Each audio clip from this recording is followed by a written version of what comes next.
নাই সকলোৰে নিজৰ নিজৰ কথা থাকে।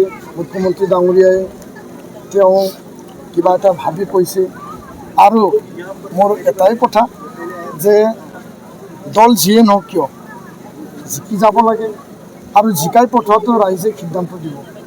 মুখ্যমন্ত্ৰীয়ে উপদেশ দিছে নিজৰ ভাই বা নিজৰ পৰিচিত এজন মানুহ হিচাপে কিয়নো বিভিন্ন সভা সমিতিত আলোচনা বিলোচনাত চুক্তি ৰূপায়ণৰ ক্ষেত্ৰত মুখ্যমন্ত্ৰীক আমি বিভিন্ন সময়ত লগ ধৰিছিলোঁ, তেখেতক লগ পাইছিলোঁ আৰু তেওঁ এই কথাটো চিন্তা কৰি পেলাই কৈছে চাগে যে তেওঁ BPF-ত গ'লে বা BPF-ত যোৱাটো ভাল আছিল সেই হিচাপে কৈছে।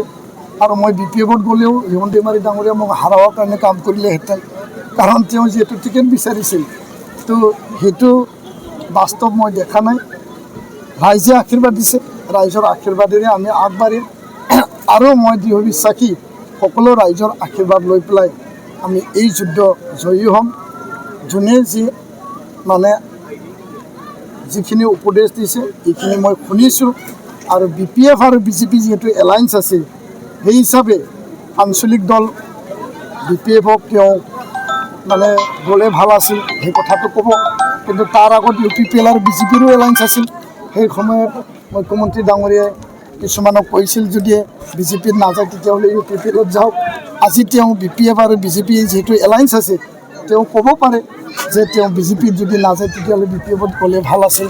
সেইটো এটা আন্তৰিকতা, এটা সহানুভূতি। যিহেতু তেখেতক মই বহুত দীঘলীয়া সময় চুক্তি ৰূপায়ণ জাতিৰ ছাত্ৰক লগ ধৰিছিলোঁ, এই আন্তৰিকতাটো তেওঁ প্ৰকাশ কৰিছে। তেওঁ মনত একো বেয়া মনোভাৱ নাই বুলি মই ক'ব বিচাৰোঁ।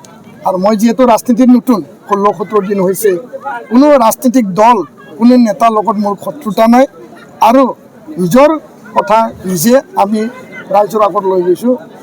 আমাৰ এজেণ্ডা আমি আগত লৈ গৈছোঁ, ৰাইজে আমাৰ এজেণ্ডা একচেপ্ট কৰিছে, আমি জয়ী হ'ম।